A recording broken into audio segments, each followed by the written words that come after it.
True wisdom and pure love go hand in hand. You must love all of yourself before true wisdom takes solid root inside you. There seems to be a theme developing in the Gabriel message cards that have been chosen at random recently. They all seem to speak to the importance of loving oneself. Thinking of this from another perspective, I was reminded about how life has accelerated in the recent years. It is becoming ever more clear that we are in a co-creative process in life. We cannot expect to just ask to receive what we want and think it will magically manifest. Believe me, I've tried. What is clearly necessary is that I match the vibration of what it is that I am asking for in my life. This is that infamous law of attraction that we have heard so much about. To be in harmony with this cosmic law, I am required to consciously monitor my attitude about my life and how I am thinking about myself. I have noticed that I like certain aspects of myself much better than others. In the past there were parts of my personality that I was extremely judgmental about, and these judgments outweighed my attention to all the delightfully talented, beautiful, and positive parts of myself. Self-criticism seemed to be the most important attitude I held about how I was progressing in life. When I can give myself the compassion and caring expression that I most need, things flow much more easily. If I focus on how hard things are and how badly I am handling my life, it only seems to get worse. That downward spiral is a difficult one to get out of because we just keep attracting more of the same vibrational frequency that we are expressing in our field. To move the energy, I have to remember to honor my needs and relax a bit of the judgment around what is happening in my life. In order to start an improving trend in the vibrational frequency I was carrying, I had to take action steps to find things that I felt good about. Small improvements began to show up and that made me feel better, which of course, attracted even more of the life that felt good to me. Finally, things began to change when I started to give myself some slack for those aspects of me that I did not like much. If I could not go immediately to loving them unconditionally, at least I could allow them to exist without trying to stamp them out. I could even grow into acceptance of the personality traits that made me uniquely me, especially the ones that were so incredibly different from other people that they have made me feel like an alien all my life. These were important growth steps for me so I could recognize finally that there is a wholeness within me that balances all the many aspects of my being. Those parts that were not my best would only improve when I stopped focusing my wrath at them, but instead accepted their presence as my humanity. As a spiritual being enjoying an earthly life, it became paramount that I flood those special areas with divine light and my blessings. When I would do that, the most curious thing occurred. I started to love them like they were a new puppy.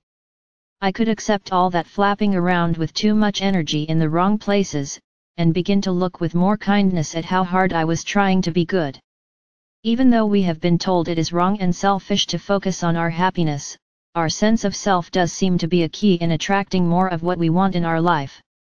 The happier I have become, the better my life is. My new attitudes allowed doors in my consciousness to open and more love flowed in. With this love, there was access to levels of wisdom that I had never experienced.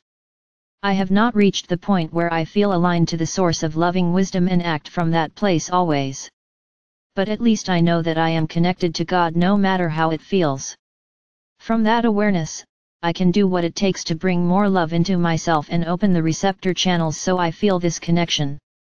When I could be more loving and recognize that without kindness I cut myself off from my divine connection that is the most important thing to me, it dramatically changed my interaction with the myriad aspects of my personality. I am very aware now that this nourishing attitude attracts to me more loving kindness from people around me, and uplifts my energy frequencies so I can live in a more expansive and happy state of being.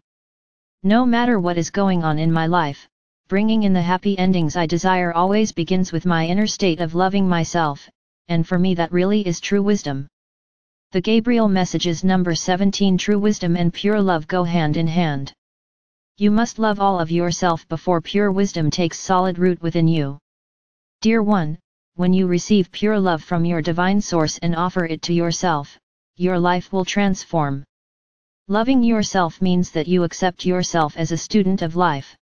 You know that you are growing every day, and deep within is the spark of divinity that acts as enlightened consciousness.